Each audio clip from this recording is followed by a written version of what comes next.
सिरसा में इस पंचायत भवन में छत्रपति स्मृति समारोह में हमारे बीच में पहुंच चुके हैं। मैं सोशल मीडिया पर अपना विमर्श रखेंगे हमारे बीच में।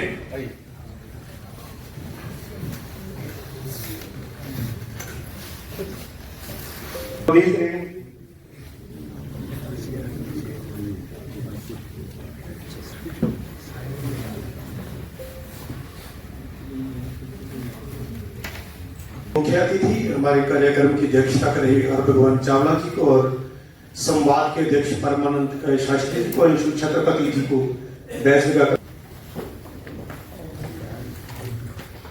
अध्यक्ष महोदय जी की इजाजत से सर यह कार्यक्रम हमारे स्मृति शेष परम सिंद्रा जी को समर्पित है, उनके बारे में हम पहले ही बात कर चुके हैं। श्री पद्म युवा लेखक थे, अदाकार थे, कलाकार थे, वो हमारे बीच में नहीं रहे। आज का यह छत्रपति स्मृति समारोह हम उनकी स्मृति शेष को ही समर्पित। कामड़ स्वर्ण सिंह बिर्क जी से प्रोफेसर राजेंद्र भंवरिया, डॉक्टर के डू, हमारे ये गणमान्य जन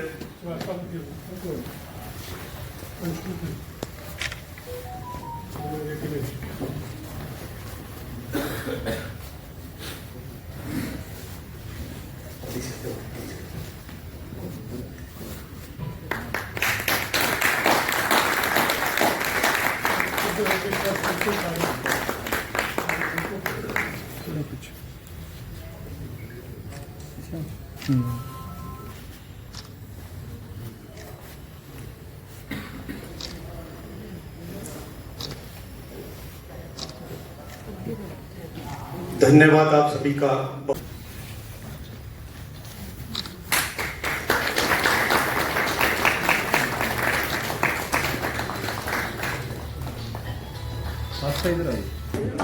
मैं अत्यंत गर्वित बोध कर रहा हूँ कि आज हमें सिरसा में बुलाया गया और ये सम्मान मेरे को दिया। मैं समझता हूँ आज भारतवर्ष में जैसे शहीद रामचंद्र छत्रपति है, हज़ारों लाखों पत्रकारिता अगर होता तो हमारे देश में आज लोकतंत्र जो खतरे में है वो नहीं होता। आज अत्यंत दुख के साथ मेरे को कहना पड़ेगा, मैं 47 साल पत्रकारिता कर रहा हूँ, कि ज़्यादा से ज़्यादा पत्रकार अपना काम भूल गया। सिर्फ जो भी सत्ते में है, जो भी सरकार में है, जो भी बड़े बड़े पूंजीपति है, जो भी जिसका ताकत है, उन लोग का तारीफ़ करते हैं, सिर्फ गुणगान करते हैं। जो गरीब है, जो अल्पसंख्यक है, उनके जो भी उनके विषय के ऊपर वो बात करना बंद कर दिया। तो अगर पत्रकार ऐसे करेंगे तो हमारे देश का लोकतंत्र कमज़ोर हो जाएगा। तो मैं चाहता हूँ, मेरा उम्मीद है कि भविष्य में जैसे शहीद रामचंद्र छत्रपति जी है, हमारे देश के युवाओं और भी हैं जैसे इनका तरह साहस दिखाएंगे और जो सत्य में हैं उनको समाज का आईना दिखाएंगे और दिखाएंगे कि किस तरह से आम आदमी जीते हैं, किस तरह से आम आदमी का जीवन और उनका जीविका के बारे में और भी सोचेंगे। और मैं चाह रहा हूँ कि हमारे देश का जो पत्रकार है वो, आप डरिए मत। एक माहौल बन गया कुछ सालों से कि लोग डरे हुए हैं, सच कहने में डर रहे हैं। क्यों? आपका काम है सच कहना। आप लोगों से सवाल कीजिए, जो सत्य में है उनसे आप कठिन सवाल कीजिए। ये काम क्यों बंद कर दिया? दोबारा शुरू कीजिए। धन्यवाद।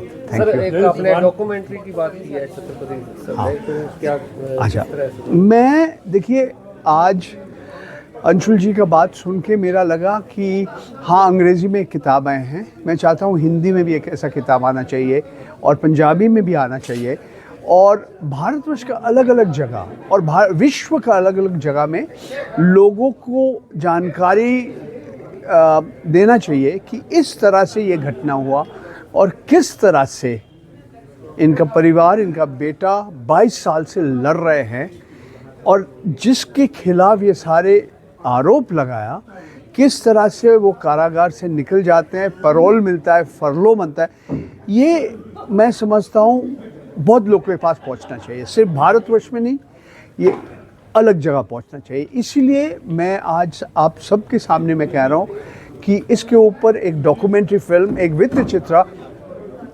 चित्र बनना ज़रूरी है। ये यूट्यूब में अगर हम डाल देंगे कोई भी देख सकता है, और अगर हमारे पास समर्थन if I can have the resources, अगर पैसा मिल जाता है, मैं चाहता हूँ कि अलग अलग भाषा में, सिर्फ हिंदी अंग्रेज़ी नहीं, भारतवर्ष के बहुत सारे भाषा है, ये सारे भाषा में भी अगर बन जाएंगे तो बाकी लोग भारतवर्ष के अलग अलग नागरिक को भी मालूम पड़ जाएगा। इस तरह से ये हुआ है एक व्यक्ति के खिलाफ, और किस तरह से साहस दिखा के उनका परिवार, उनका बेटा आज भी लड़ रहे हैं।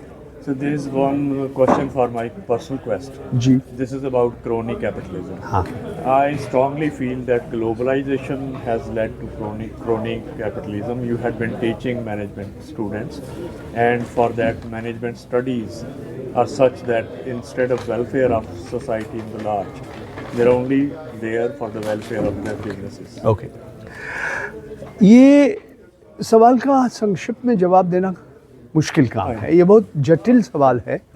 और देखिए, भारतवर्ष में हम जब स्वाधीन हुए हैं, हमारे देश के प्रधानमंत्री कहा कि हमारे एक मिश्रित अर्थव्यवस्था का ज़रूरी है।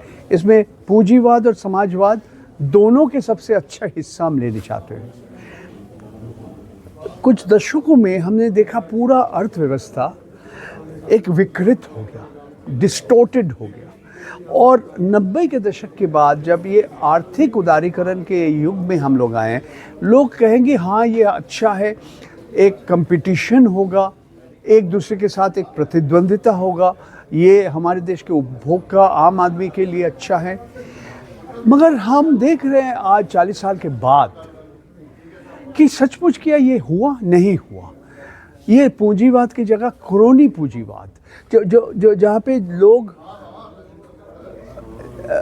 भाई भतीजा दोस्तों को मदद कर रहे हैं, ये सचमुच पूंजीवाद नहीं है, इसमें कंपटीशन नहीं है। इस तरह से एक तरह से मोनोपोली है। अलग अलग क्षेत्र में अगर देखेंगे, कुछ लोग, कुछ अमीर व्यक्ति पूरा अर्थव्यवस्था चला रहे हैं, और इनके साथ जो सत्ते में है इनको मदद कर रहे हैं। देश की संपत्ति, देश के संसाधन निजीकरण करके कुछ लोगों को फ़ायदा मिलता है, मगर ये जो संपत्ति है ये देश के हर व्यक्ति का है, एक दो व्यक्ति का नहीं है। और सिर्फ आपका नहीं, आपका बेटा और उनका बेटे के लिए भी है। अगर हम कोयला कहेंगे, हम इस्पात कहेंगे, अगर तेल कहेंगे, गैस कहेंगे, ज़मीन कहेंगे, हमारे देश की जो ऊर्जा, सूर्य से ऊर्जा आता है, हमारे देश की जो ज़मीन है, जो जल है, जंगल है, तो ये पूरा सिस्टम बदल गया और एक तरह से हम उससे भी आगे बढ़ गए। क्रोनी कैपिटलिज्म या क्रोनी पूंजीवाद में उससे भी आगे बढ़ गया। जो सत्य में है और जो पूंजीपति है, दोनों एक हो गया। सीधा बोल देता हूँ इसको, आज नरेंद्र मोदी और गौतम अडानी नहीं है। आप अगर कहेंगे इनके बारे में, कहिए मोडानी, ये पूरा आपको कहानी बता देंगे।